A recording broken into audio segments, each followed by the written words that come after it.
하나님의 부르심에 응하여 또 이 새벽을 깨워 주님 앞에 나와 예배하며 기도하는 여러분에게 하나님의 놀라운 은혜와 은총이 충만할 수 있기를 간절히 소망합니다. 오늘 이 시간에는 본문의 말씀을 통해서 이유와 핑계하는 내가 바리새인입니다 라는 제목으로 함께 본문의 말씀을 나누고자 합니다. 오늘 본문은 바리새인들이 예수님에게 이혼에 대한 질문을 하는 것과 그리고 그 질문에 대해서 예수님께서 어떤 대답을 하시는지, 그리고 또 그 말씀을 통해서 우리에게 주시는 교훈이 무엇인지에 대해서 함께 상고해 보고자 합니다. 먼저 바리새인들은 예수님에게 이러한 이혼에 대한 질문을 하는 데는 분명한 의도가 있습니다. 다름 아니라 함정에 빠뜨리기 위해서 세운 모략이 바로 예수님에게 이혼에 관한 질문을 하는 것이었죠.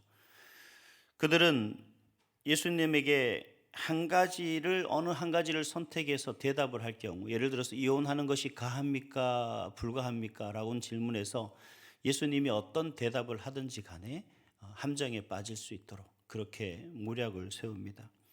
당시 바리새파에는 두 가지 학파가 있었습니다. 우리가 잘 알고 있는 바울의 스승인 가말리엘의 할아버지인 힐렐이라는 사람이 있습니다.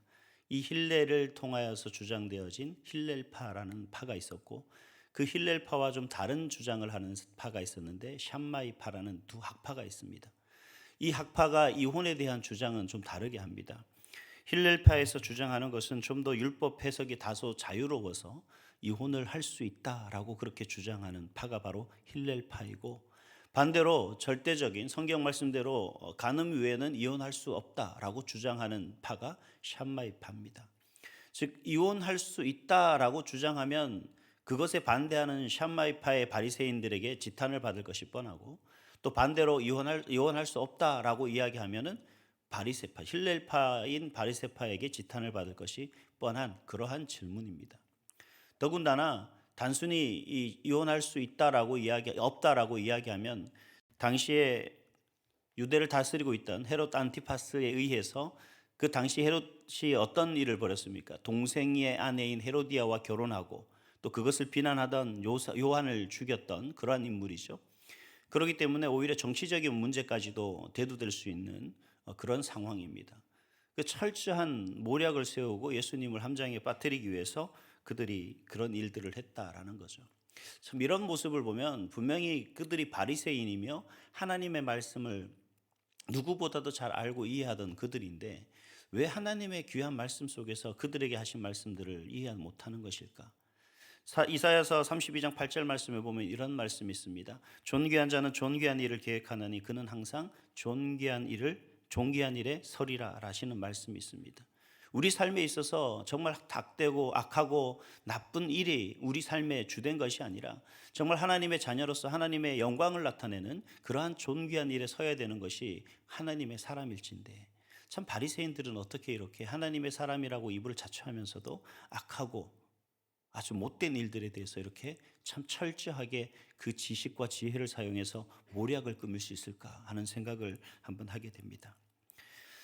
이러한 존귀하지 못한 그릇된 일, 더러운 일, 추악한 일을 일삼는 그 모략으로 앞서는 그런 바리새인들을 향해서 예수님께서는 어떻게 대응하시느냐. 오늘 말씀에서 보면 그 모략에 맞서서 대응하시는 예수님의 무기는 진리입니다. 하나님의 말씀을 왜곡하고 그래서 자신들의 주장을 펼치고 그것을 합리화하여 나가는 그런 바리새인들의 모략을 대응하기 위해서 예수님은 강력한 무기를 사용하시는데 그 무기가 다름 아닌 진리라는 거죠. 왜 진리를, 하나님의 말씀을 왜곡하는 바리새인들을 향한 무기로 삼으셨을까요? 다름 아니라 바리새인들에게는 더 이상 진리가 없기 때문입니다. 그들이 주장하는 것은 진리가 아니기 때문에 예수님은 진리를 무기로 삼으셔서 그들의 질문에 대응하고 계신 것을 볼 수가 있습니다.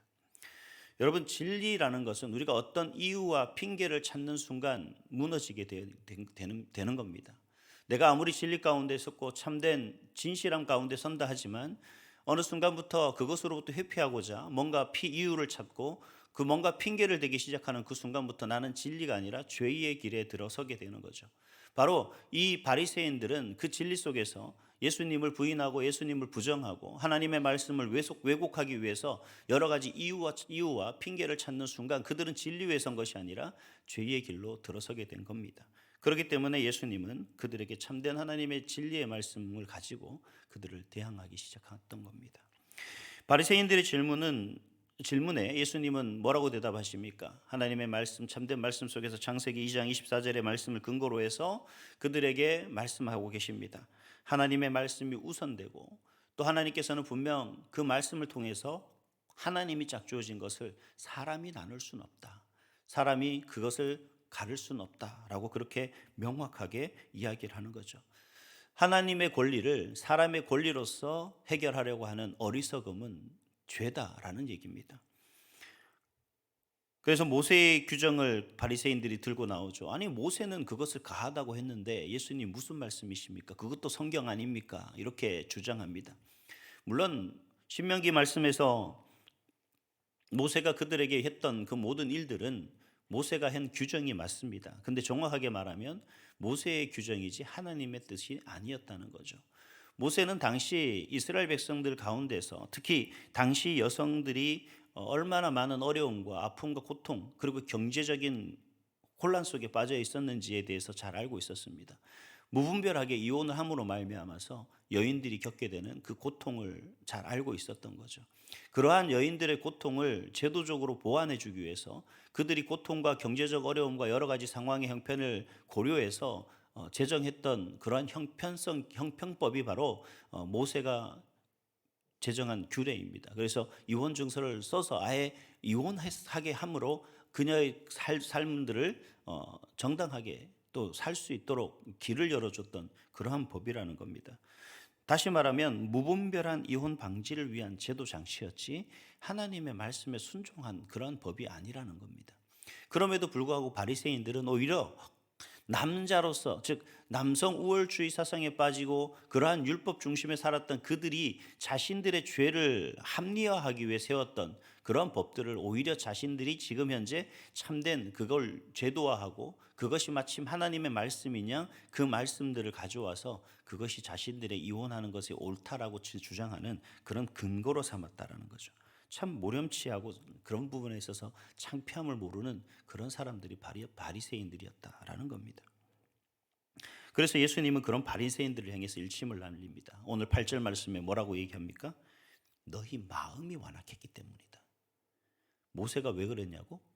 바로 너희 마음이 완악했기 때문이다 라고 그렇게 말씀하고 있습니다. 예수님은 타락한 시대 타락한 사람들의 완악함으로 속출되어지는 사회적 약자들과 또 그들이 겪게 되는 그 괴로움을 해결하기 위한 그러한 보호 차원의 방편적인 법을 절대화시키려는 그런 바리새인들의 모략에 절대적으로 하나님의 정확하신 말씀을 바로 무기로 너희들이 완악했기 때문이다. 다시 말하면 간음했기 때문이다 라고 그렇게 죄를 단죄하고 있는 것을 볼 수가 있습니다. 한편 왜 예수님은 바리새인들의 이런 질문에 단호하게 바로 간음이라고 단죄하고 계신 걸까요?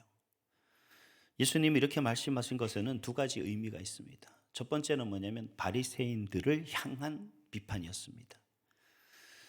하나님의 말씀을 우선에 두고 하나님의 말씀을 연구하고 그리고 그 하나님의 말씀대로 살기를 원했다라는 본질적인 취지에서 벗어나서 바리새인들은 어느 순간 자신들이 만든 율법을 그것이 마침 진리인 양 숭배하고 나섰습니다.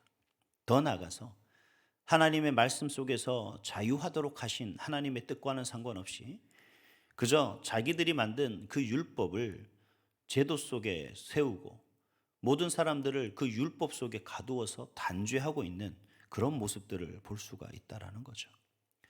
율법주의에 빠져서 하나님의 삶 속 하나님의 자녀로서 하나님의 말씀 안에서 자유하게 살아가도록 하는 그 하나님의 뜻과는 전혀 다르도록 그런 행태를 이어져 가고 있는 바리새인들의 왜곡된 모습을 바로 비판하고 있는 겁니다. 또 한 가지는 죄에 대해서 말씀하고 계십니다. 죄의 시작은 유혹에서부터 비롯되는 것이고 우리 마음에서부터 시작되는 겁니다. 그래서 예수님은 마태복음 5장에서도 이미 간음에 대해서 이렇게 정의하고 계십니다. 마태복음 5장 28절에 음욕을 품고 여자를 보는 자마다 마음에 이미 간음이었느니라. 마음을 품는 것 자체에서부터 비롯 죄가 시작됐다라고 그렇게 말씀하고 계시는 거죠. 그 마음의 이유와 핑계를 찾는 순간, 그리고 시선이 다른 곳을 향하는 순간 이미 간음을 행하였다라고 그렇게 예수님께서는 말씀하고 계시는 겁니다. 오늘 본문의 말씀을 통해서 그럼 우리에게 하시는 말씀은 무엇일까요? 무엇보다도 우리가 하나님의 자녀로 온전히 서기 위해서는 먼저 마음을 다스려야 합니다. 우리의 마음을 진리이신 말씀 위에 견고히 해야 한다라는 거죠. 하나님의 말씀과 기도로 내면의 샬롬을 이루고, 또 나아가서 하나님을 믿는 믿음, 또 그리스도 제자됨을 통해서 나를 견고히 하여 진정한 부흥을 이루어내야 한다라는 겁니다. 그러기 위해서는 과연 우리에게 오늘 이 말씀을 통해서 우리가 어떤 삶을 살아야 될까? 오늘 말씀을 통해서 우리에게 구체적인 교훈들이 무엇일까? 두 가지로 간단하게 말씀을 드리려고 합니다. 첫 번째는 하나님 아닌 다른 것을 찾는 이유, 핑계를 찾지 않도록 해야 된다라는 겁니다. 그러기 위해서 우리는 항상 하나님의 말씀을 묵상하고 또 기도해야 된다라는 거죠.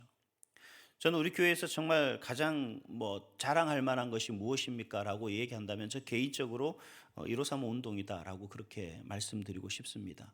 어떤 분들은 이 1535 운동을 교회 프로그램처럼 그렇게 이야기하고 계신 분들이 계신데, 여러분, 이 1535 운동은 교회의 어떤 가지고 있는 특별한 프로그램이 아닙니다.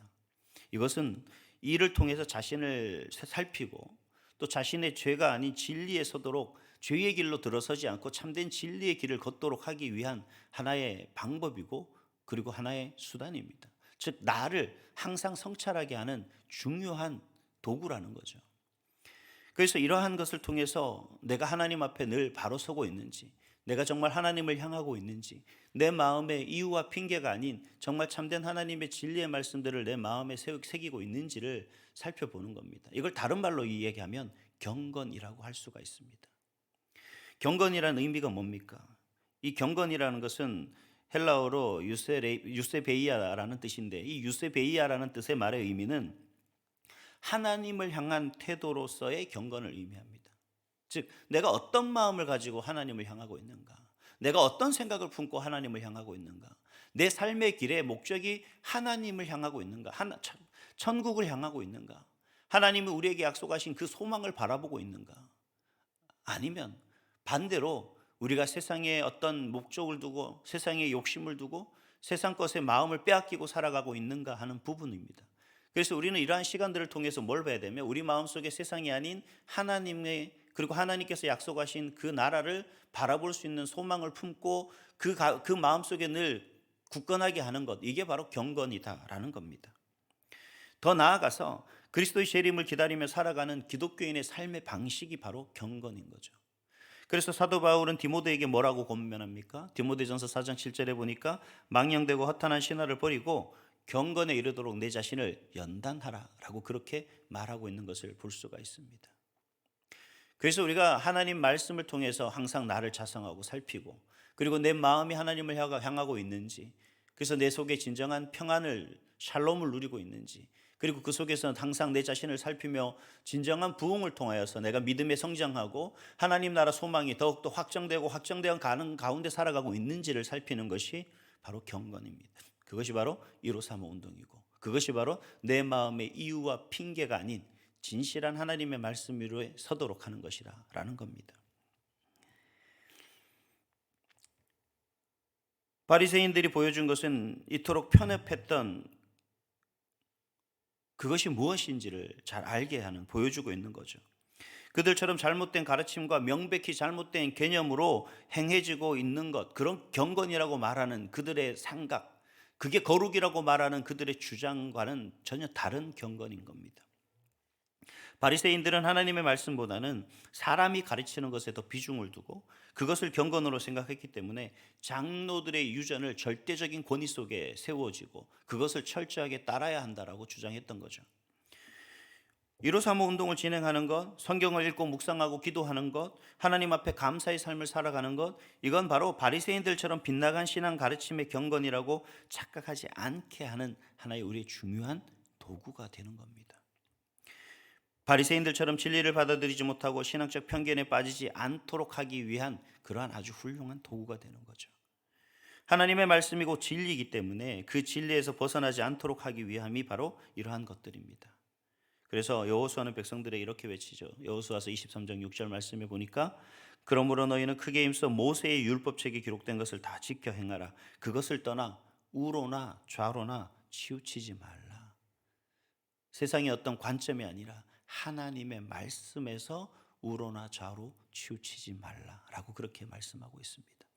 그러나 바리새인들의 잣대는 이미 틀렸습니다. 왜냐하면 그는 하나님의 말씀에서부터 이유와 핑계를 찾고 있기 때문에 그렇다는 거죠. 바라기는 여러분 오늘 여러분 마음속에 어떤 이유와 핑계를 찾으려고 한다면 바로 그 순간부터 내가 죄의 길로 들어서려고 하는 우리 마음의 동요다라는 것을 생각하시고 그 마음을 다시 다 바로잡고 하나님에게로 향할 수 있는 그런 여러분의 삶이 될 수 있기를 간절히 소망합니다. 또 그것을 위해서 오늘도 경건에 힘쓰는 그런 여러분들 될 수 있기를 간절히 소망합니다. 또 하나는 사회 문제는 곧 개인의 문제에서 풀어야 한다라는 사실을 우리가 좀 기억했으면 좋겠습니다. 현대 사회는 여전히 이혼이 사회적 이슈가 되고 있죠. 물론 뭐 결혼을 안 해서 사실 이혼율이 떨어지고 있다라는 말도 있습니다만 작년 기준의 월간 이혼 건수가 7,800건이 넘는다고 합니다. 그리고 연간 9만 3천여 건에 이른다고 합니다. 그리고 어느 법무부의 발표에 따르면 이렇게 이혼하는 이유가 뭐냐? 이혼 사유가 세 가지, 1, 2, 3등이 뭐냐? 제일 첫 번째가 다름 아니라 외도입니다. 두 번째는 가정폭력. 세 번째는 뭐 성격 차이. 이 모든 것들을 가만히 살펴보면 결국 사회적으로 대두되고 있는 이 이유는 다름 아니라 이러한 이유와 핑계는 죄로부터 비롯되었다라는 사실입니다. 오늘 예수님께서는 간음에 대해서 이야기하고 있듯이 오늘날 사회적 문제로 대두되고 있는 것은 바로 간음이었습니다. 이 얘기는 무엇을 이야기하느냐? 여러분, 모든 문제는 멀리서 있는 것이 아닙니다. 나 외 다른 사람의 죄 때문에 이루어진 것이 아니라 바로 나의 죄로부터 비롯된다라는 사실입니다. 우리가 이것을 부인하는 순간 우리는 벌써 죄의 길로 들어서는 거죠. 왜? 벌써 이유와 핑계를 나에서부터 찾는 것이 아니라 다른 사람에게부터 찾기 시작하는 것이 바로 죄라는 겁니다. 제가 언제 가정 예배를 이렇게 드리다가 나눔을 하는 순간이 있었습니다. 그래서 나눔을 하는데 이제 자신의 어떤 부족한 부분들을 고백하고 그래서 내가 가정에서 우리가 어떻게 내가 노력하겠다라는 것을 이제 서로 이야기하기를 하는데 아빠 먼저 해봐 그러더라고요. 그래서 제가 순종하는 마음에 제가 이제 내가 남편으로서 참 부족한 부분이 있었고 아빠로서 참 이런 부족한 부분이 있었습니다 라고 이제부터 내가 남편으로서 아빠로서 내가 가정에 좀 이런 모습들로 살아가도록 노력하겠습니다 라고 이야기하니까 저희 집에 세 여성분이 다 똑같이 고개를 끄덕이면서 하는 얘기가 있었습니다. 역시 아빠가 문제였어.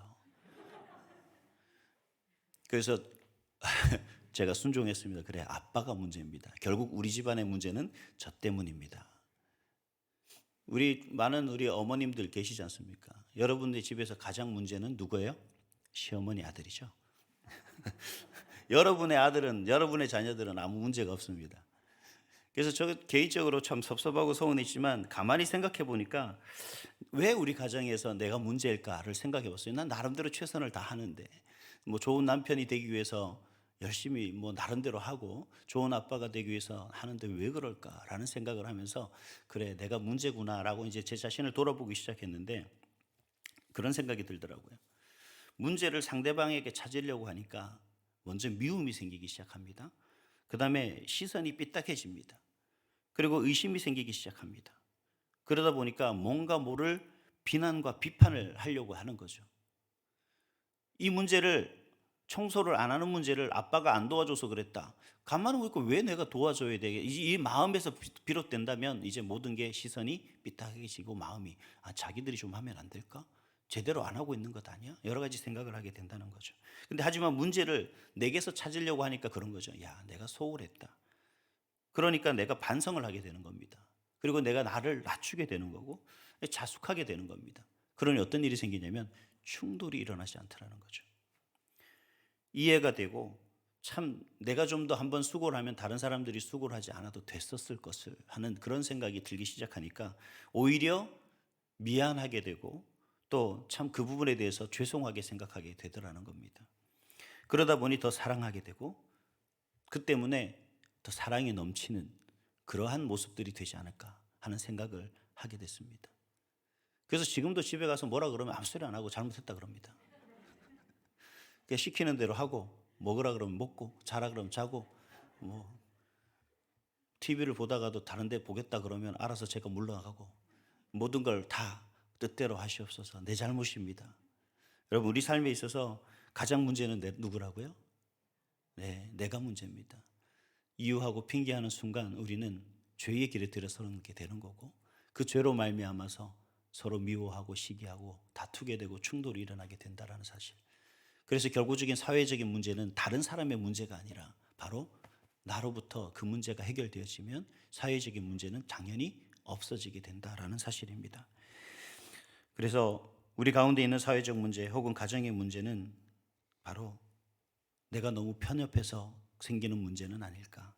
너무 자기 중심적이어서 생기는 문제는 아닐까.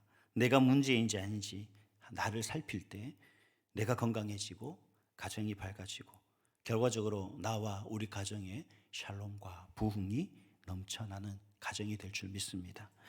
사랑하는 눈사람교회 성도 여러분, 바라기는 거짓과 요색으로 진리가 왜곡되고 거룩함이 죄로 얼룩진지도 모른 채 죄의 길에서 잘못된 경건을 찾고 따르며 가르치던 그 바리새인의 모습이 바로 오늘 우리의 모습은 아닌지 다시 한번 생각해 볼 수 있기를 소망합니다. 그래서 여러분들이 참된 경건에 이르러 하나님이 원하시고 바라시는 하나님의 사람으로 또 그리스도의 제자로 오늘 한 날도 하나님께는 영광이요 여러분의 한 날의 삶은 기쁨과 즐거움과 감사가 넘치는 복된 인생, 복된 삶, 복된 가정 될 수 있기를 주님의 이름으로 축복합니다. 기도하겠습니다.